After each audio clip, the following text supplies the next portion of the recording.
Good evening, my name is Litia and I'm from the beautiful island of Laos and I love listening to Today FM. Today FM rocks.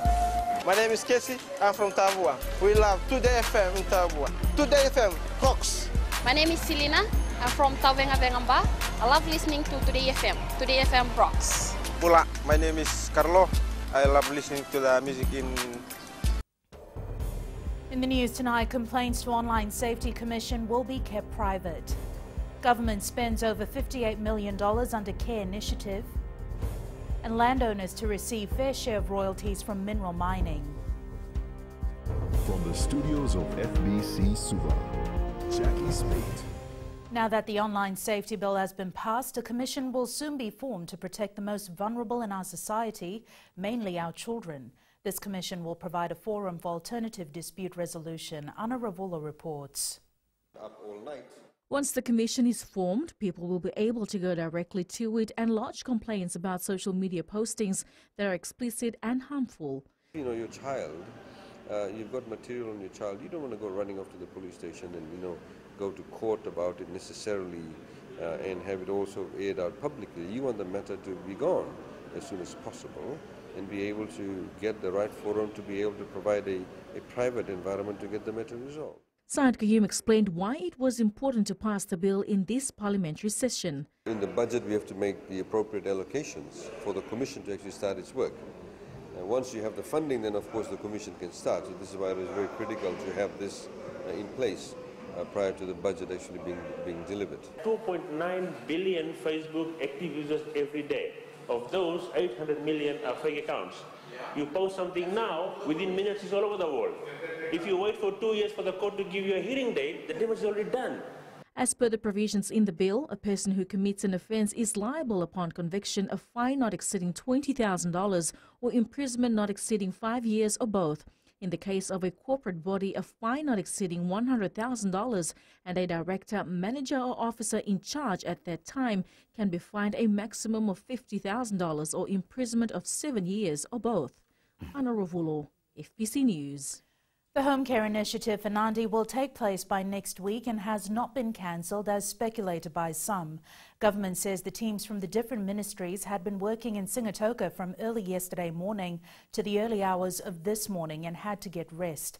Thousands were served in Sigatoka and government says they understand the plight of those who are waiting in Nadi. The team were there, like I said, till about 4 or 5 a.m. this morning, since yesterday morning at 9 a.m. As advertised in the papers that we need to do an area a day. And a team was also sent ahead when they realized that they were still going to be stuck in Lawanga Park to inform them that it will be delayed.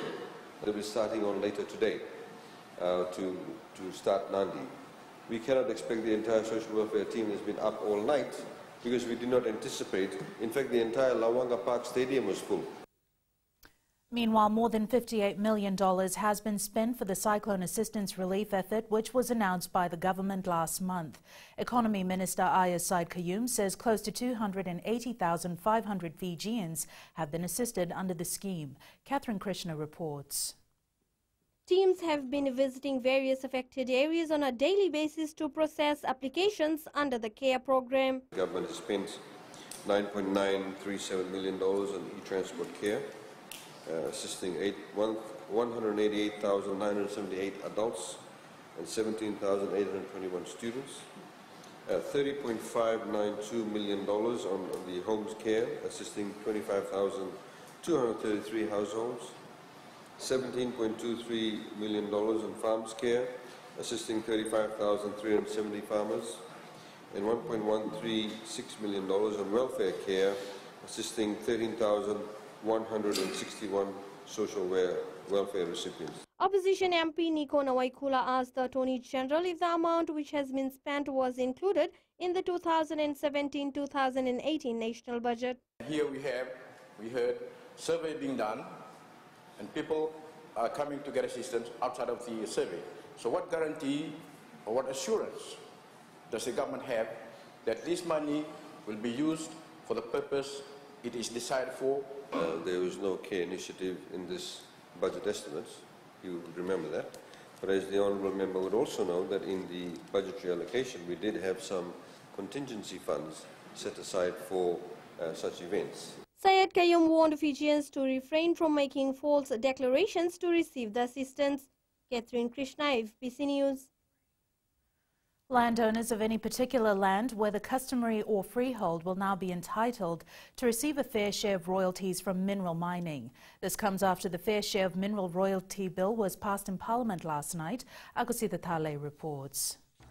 Landowners will now be entitled for 80% of all royalties that will be paid to the state to extract minerals from the land or seabed. And this is why the retention of 20%, Madam Speaker, is a minuscule amount compared to the obligations on the state in the giving of the mining license to the miners, Madam Speaker. And Madam Speaker, I urge all members of Parliament to support this bill, Madam Speaker.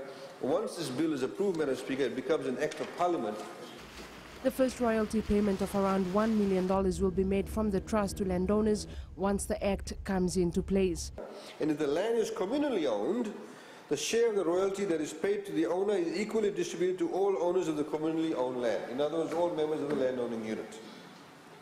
If the ministry is unable to identify the owner for the sharing of any royalty, the ministry must hold the royalty in trust until such time as the owner is identified. Anyone found breaching this act may face a fine of $10,000 or imprisonment for a term of 5 years or both, or in the case of a corporate body, a fine of $100,000. Akosita Thale, FBC News. Fijians can now access information from agencies and government ministries after the information bill was passed in Parliament last night. The bill gives effect to Section 25 and 150 of the 2013 Constitution. Section 25 of the Constitution provides for the right of every person to access information held by government and to correct or delete false or misleading information that directly affects a person. Section 150 of the Constitution provides that a written law shall make provision for the exercise by a member of the public of the right to access official information and documents held by government and its agencies. I'd like to highlight that this particular bill gives unprecedented access to individual members of our society, ordinary Fijians, access to information that they would otherwise not get or indeed have not received. The level of accessibility, Madam Speaker. Prime Minister Voreqe Bainimarama has commended the Japanese government for their continued contribution to the development in Fiji and the Pacific. The PM made the statement at the Fiji-Japan Bilateral Summit in Tokyo, Japan yesterday in the lead-up to the two-day conference on the Pacific Island Leaders Meeting Palm 8, which officially begins tomorrow. Maggie Boyle reports. Inspecting the Guard of Honor, the PM was hosted to the bilateral summit by his Japanese counterpart Shinzo Abe. I commend Japan for its efforts to help the nations of the Pacific region reduce our vulnerabilities and for its long-term commitment under the framework of the Pacific Island Leaders Meeting to help us meet our collective regional development priorities. Bainimarama also noted that Japan has become an instrumental partner in climate action across the region. We are particularly grateful for Japan's continued support towards our presidency of COP23 and our global effort to urgently raise ambition in the nationally determined contribution that each country is making to reduce its own carbon emissions. We also look forward to working with Japan to help adapt our own climate vulnerable economy to the worsening impacts of climate change. Meanwhile, the two-day Pacific Island Leaders Meeting, Palm 8, will officially begin tomorrow and ends on Saturday in Iwaki, Fukushima. Maggie Boyle, FBC News. Still to come, issues affecting Dakandrove raised at provincial meeting and numerous awareness on termite control conducted. Stay with us.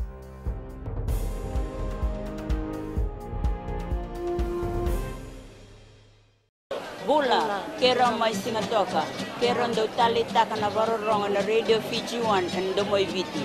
Ayaw na rin siya. Kombinasyon mo tikola ndo talita kana Radio Fiji 1 kana Domoy Viti. Kaya kuyago sila tale, nagurara may nawamanyi, nandunga.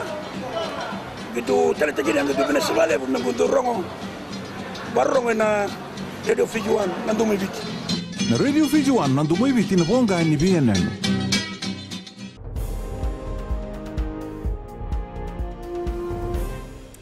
Issues affecting the Takanrove province top discussions at the Provincial Council meeting held in Savusavu today. The meeting started with the appointment of the new council chair who will lead the province for the next 3 years. Eleanor Tarangaivu reports.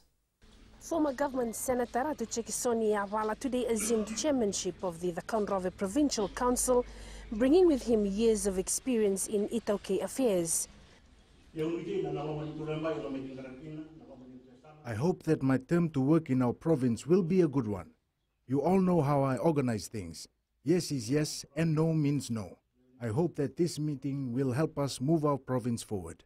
The meeting today brought together traditional leaders and representatives from the 15 districts in the Takanrove province to discuss development plans as well as issues affecting the communities. The province has been involved in some major police cases, including rape, robbery with violence and cultivation of marijuana and violence against women and children. And most of us Itoke and Christians are currently under the care of correctional service. Chief amongst the presentations today is the need to discuss with the grassroots people the social ill that is plaguing our communities today, which is rape. An 81-year-old man from Bua was charged with 1 count of rape. This is getting out of hand, and I'm pleading to everyone here today to work in addressing this issue. The meeting today will come up with a set of resolution that will guide the council in its work until the next council meeting. Eleanor Turangaivu, FBC News. The Vatuanga Funeral Rites Facility will enable Hindu communities to carry out the final rites of their loved ones in a clean, functional and appropriate space. Acting Prime Minister Aya Said Qayyum says the facility will end the unnecessary struggle of mourning families. Pranita Prakash reports. The acting Prime Minister says numerous consultations were carried before the construction of the facility to ensure it was in line with the Hindu beliefs.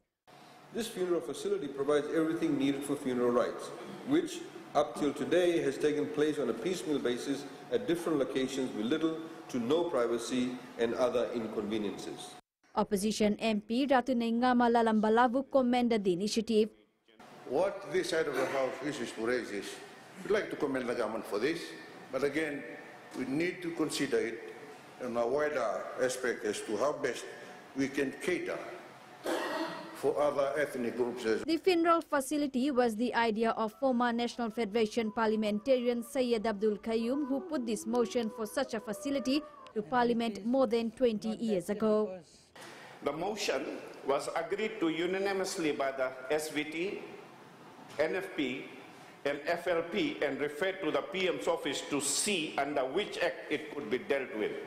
However, Madam Speaker, 4 months later, on 25th March in 1999, Parliament was dissolved for the May 1999 elections and both SVT and NFP lost, so nothing could be done by us. We were not there. More than $900,000 was spent on the project. The government has plans to build similar facilities in Nandi, Lotoka, Nosori and Lambasa. Pranita Prakash, FBC News. Numerous awareness campaigns have been carried out to control the Asian subterranean termites in emergency declared areas of Lautoka and Lambasa. Acting Prime Minister Aya Said Qayyum says Fiji Pine Limited now uses certain methods to harvest and treat timber to reduce its vulnerability to termites. Kelly Vadala reports. A number of initiatives were revealed in Parliament today outlining the progress made to address the Asian subterranean termite issue. We've had a number of newspaper articles, television advertisements, radio talkback shows, and of course awareness through visitations. We've been to villages, schools, business houses, carnival booths, island resorts. There's also been mobile awareness that's been created where BAF actually goes around. They in fact literally go around using a hailer to advise residents of the do's and don'ts during the AST. Opposition MP Pramod Chand questioned the acting PM if our local forest timber was vulnerable to termite infestation. Are our timber forests safe from termite infestation? Because we still haven't heard officially that termites cannot attack our forests or raw, unripe timber. Madam Speaker, I think timber and living trees are different. And we have seen that when you have untreated timber that comes from the trees, they're a lot more vulnerable. So in fact, we have entire homes that have been built with untreated timber, they actually get eaten into. Said Qayyum says a number of methods have been adopted by those living in the affected areas. One such method is that people in this area switch off their lights between 5:30 p.m. and 8 p.m. and light small fires to attract termites. Kelly Vadala, FBC News. Fiji and other Pacific Island countries may be able to tap into concessionary funding provided by institutions like the Asian Development Bank in the near future, which is currently not an option. Economy Minister Aya Said Qayyum says this is an option that is gaining traction after further talks on the issue were held at the ADB meeting in the Philippines earlier this month. With Fiji to host the 2019 ADB meeting, the minister noted that in light of the fight against climate change, embedding vulnerable and fragility in a multilateral development finance is critical. Even though we do not want the concessional funding, which we know that we're not entitled to, but what we are saying we should be entitled to concessional funding, should there be certain trigger-based mechanisms. So if you, for example, have a cyclone that is very large and damages your GDP up to a certain value or in excess of a percentage of the value, then you should be able to access concessional funding. Diving-related accidents have reduced by 40% since the enactment of the diving regulation in 2006. Employment Minister Chonio Sumate says the lack of dive training and awareness are major causes of accidents. Poor maintenance of diving equipment also contributes to accidents. In an effort to address the issue, Usumate says officials do routine checks on equipment used by divers. But the main intent is that if you are diving, first you have to make sure that you are certified. Because at the moment, people just willy-nilly put it on and they believe, no, without fully understanding the dangers that are involved, they start getting into it. In sports later with Jamie, FRU to select players for women's 15s team for Australian tour, but first, Rachel with business. Thanks, Jackie. Good evening and coming up tonight. Tropical cyclone impact visitor arrivals. An ongoing Fiji transport study to ease traffic problems. Stay with us.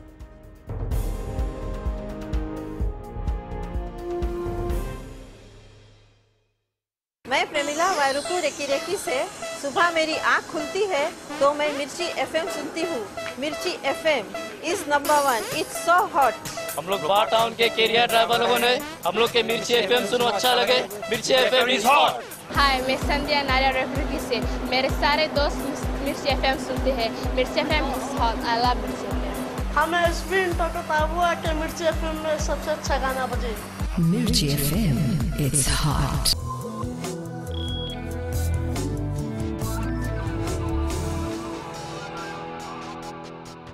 In business tonight, a decrease of 7.2% was recorded in visitor arrivals for last month when compared to a year earlier. Figures released by the Bureau of Statistics states flights to and from Fiji were cancelled for 3.5 days in April due to Tropical Cyclone Josie and Kenny. There were decreases in arrivals from Australia, Europe, Canada, the United Kingdom, China, New Zealand and Japan, whereas increases were recorded from the US, South Korea and the rest of Asia. Over 75% of arrivals were for holiday purposes.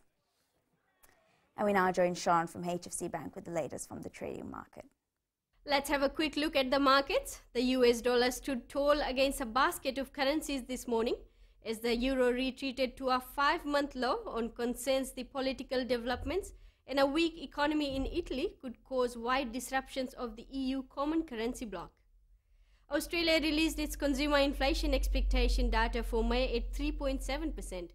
Followed by the unemployment rate for April at 5.6%. Australia's employment change for April stood at 22.6 thousand versus the previous 4.9 thousand. Meanwhile, New Zealand announced their budget today, laying a plan for transformation. The US will print their jobless numbers for May tomorrow, so we'll wait and see how these releases, together with the New Zealand budget release, will impact our Fiji dollar tomorrow morning. And that's all for now. Vinaka. Thanks, Sharon. Taking a look at today's currency exchange rate set this morning for the Fijian dollar. Our dollar slipped against most of the currencies, our major trading partners, Australia and New Zealand, while it made gains against the other currencies we cover. As for the commodities market, the price of oil rose, moving towards $72 a barrel. Gold closed down at $1,289 an ounce, and silver closed up at $16.36 an ounce.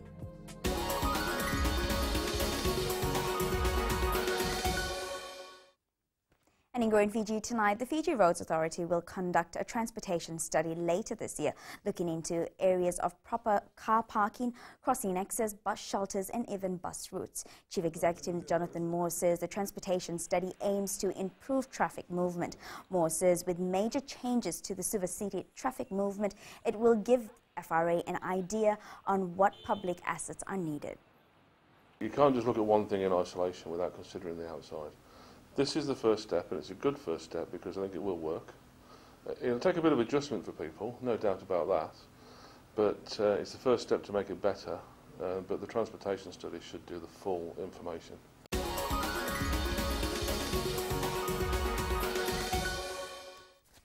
And that's it from business this evening. Jamie joins you now with the latest in sports. Thank you, Rachel, and good evening in sports tonight. Yasawa Rugby hopes to maintain unbeaten run, and Rambua optimistic of chances at Oceania Championship. This and more after the break.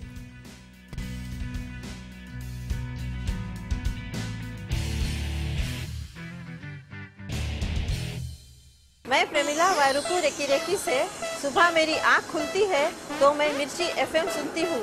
मिर्ची FM is number 1. It's so hot. हम लोग बार town के career driver लोगों ने हम लोग के मिर्ची एफएम सुनो अच्छा लगे. मिर्ची एफएम is hot. हाय, मैं संध्या नारियल रेफ्रिकी से. मेरे सारे दोस्त मिर्ची एफएम सुनते हैं. मिर्ची FM is hot. I love मिर्ची एफएम. हमें स्पिन टकटाबुआ के मिर्ची एफएम में सबसे अच्छा गाना बजे. Mirchi FM, it's hot.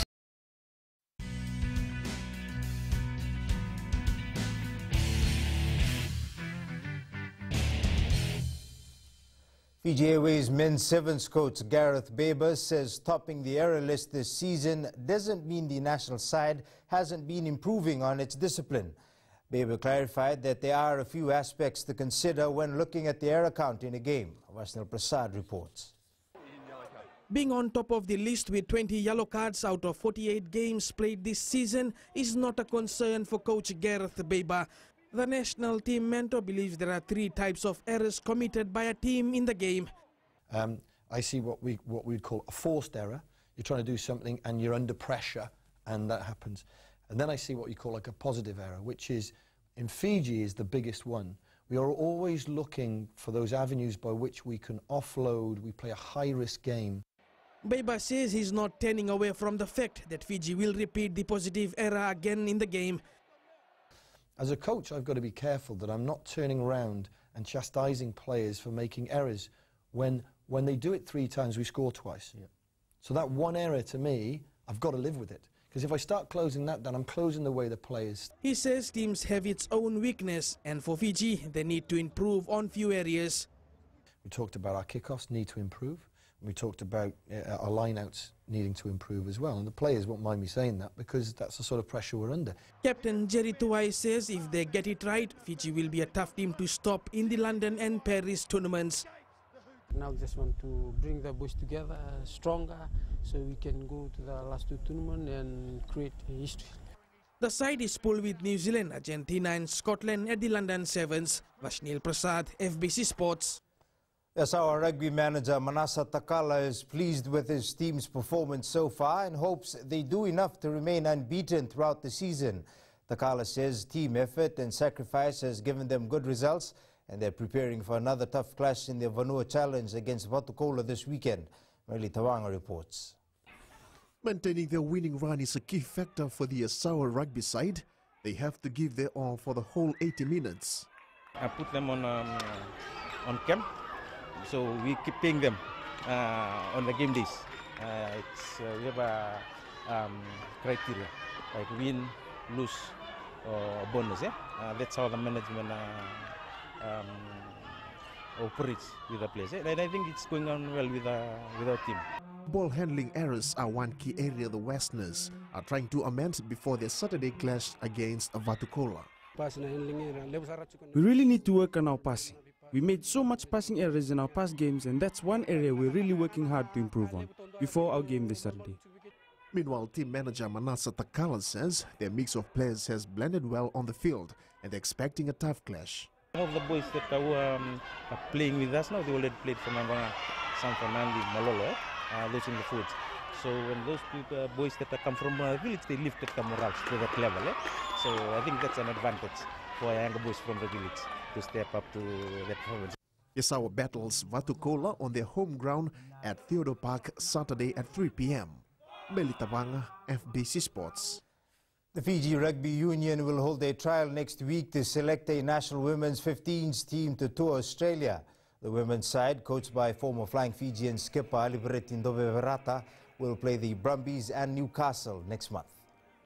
We also have the Warriors preparing to travel to Uruguay. We will be selecting a women's national 15 team. We'll be touring Australia. So it's quite a hectic month apart from the 2 Serons team. Fijian swimmer Epeli Ramboa now looks forward to taking on the best in the region at the Oceania Championships after competing at the Commonwealth Games in Australia last month. Ramboa, who reached the semi-finals of the 50-meter breaststroke event at the Games, says the experience was great and has helped develop his abilities. Luciana Tangedakimbao reports. 19-year-old Epeli Ramboa says he is confident in his ability to match the best. Yes, I am confident in my own ability, but then again the Oceania Championships will present its own challenges. We're going to have totally different teams as well, so even though it'll be small, I know it's still going to be a tough competition. Ramboa says championships will be tough, but also a great learning ground. The young guys have been able to make the times required to compete at the Oceania Championships, and also just to go up against some of our Pacific Island neighbours, Samoa and New Caledonia and countries like that, some of the top Pacific Island countries that we have. So it should be a good experience and a good challenge as well. Head coach Sharon Pickering says with the young side representing the nation, they will use the competition as a build-up to other international events. Yeah, they should walk away with a few medals. We've got a good young squad as well, building up for the Pacific Games. So, yeah, be really good to make finals and see what the outcome is. Meanwhile, the Fiji swimming officials will select the final 18-member squad by the end of the week to compete at the Oceania Championship, which is scheduled from the 25th to the 29th of June at Papua New Guinea. Luciana Tangedakimbao, FBC Sports. Weightlifting Fiji will hold a special trial on Saturday to scout for young lifters for the upcoming IWF Junior World Championships, which it will host in Suva next year. The Federation is looking for new lifters between the ages of 16 and 19 to prepare for the June 2019 World Championships. They are also on the lookout for interested lifters aged 13 to 16. Secretary Ritesh Ratiram says this is a great time for young Fijians to showcase their talents and take up weightlifting as a sport. The trials will be held at the National Fitness Center in Lautala between 9 a.m. and 12 noon. Oceania Championships for the youth category in Nomea is the qualification for the Youth Olympic Games in Argentina. So in order to qualify, you need to take one athlete per each weight category. So it's a team-based qualification. If the team wins, then one athlete qualifies. Fiji Mbati players have finally received their payments owing from the 2017 Rugby League World Cup. FNRL Chief Executive Timothy Nalemba confirms all players have received their payments and have also withdrawn from boycotting future competitions. Nalemba adds the focus is now on its June test. It's the best time to do that. But having said that, we will be depending on the wisdom of our head coach and also on the experience that our selectors have to be able to put in a young team but a competitive one that should play PNG in June. England has announced a youthful 23-man squad for the Football World Cup in Russia next month. Amongst those selected is 19-year-old Liverpool defender Trent Alexander-Arnold, who has been called up for the first time.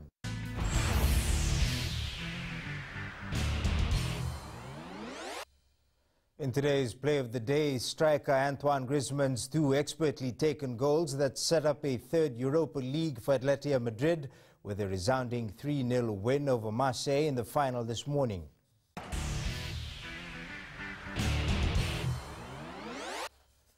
That's it from sports tonight. Angie joins you later on with weather and in new media. A look at the recently unveiled OnePlus 6 smartphone. That's after the break.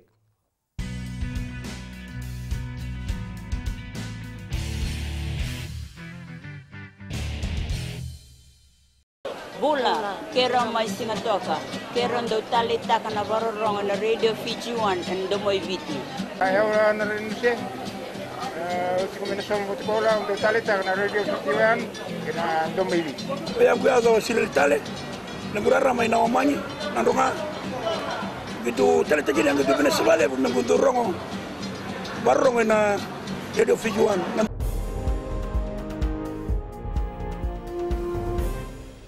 In new media tonight, the OnePlus 6 phone was unveiled this week. The phone also features the Snapdragon 845 chipset, dual cameras with OIS, and a higher price. And it's weather time now with Angie.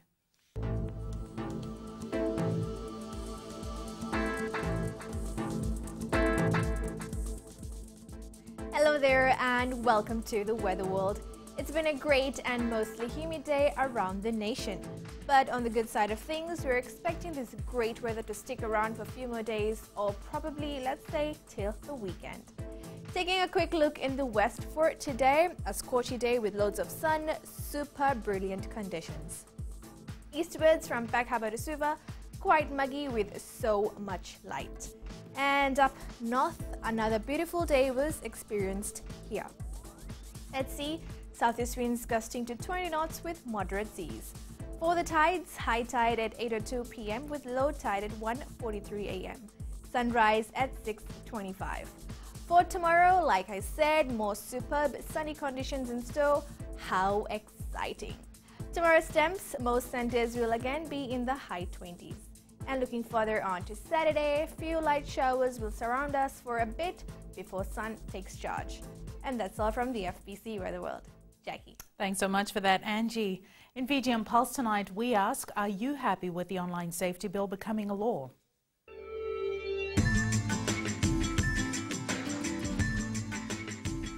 Yes, I am happy because it's protecting our Fiji people. Well, I think it's a good thing because most of the people that upload pictures and videos violates the privacy of other people. So it's a good thing to have this law. I'm happy with that online bill because it protects everybody that uses Facebook and social medias. Yes, because it helps people who are bullied online.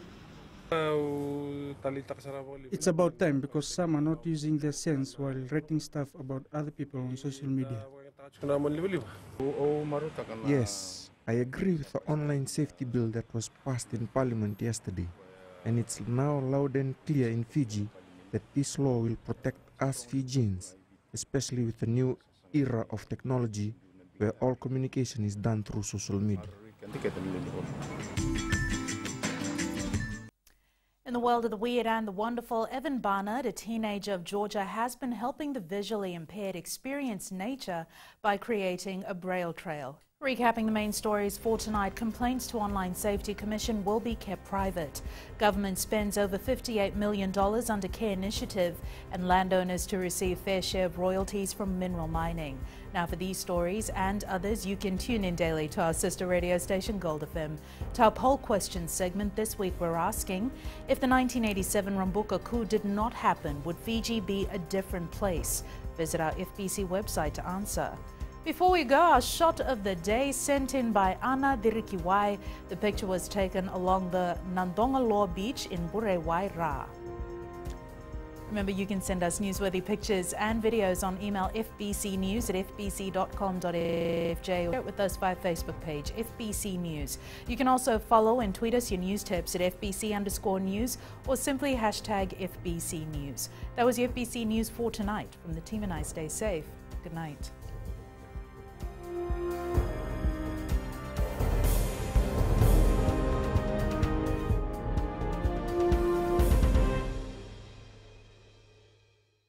On the Radio Fiji 1 and Domoy Viti. Ayaw na rin siya. Kombinasyon ko lang do talita kana Radio Fiji 1 kana Domoy Viti. Kaya kuya sa silil tale, nagurara may nawamanyi, nandunga. Gitu talita gini ang gitu pinasabali, nagundurong varorong na Radio Fiji 1 and Domoy Viti. Na Radio Fiji 1 and Domoy Viti na ponga ni BNN.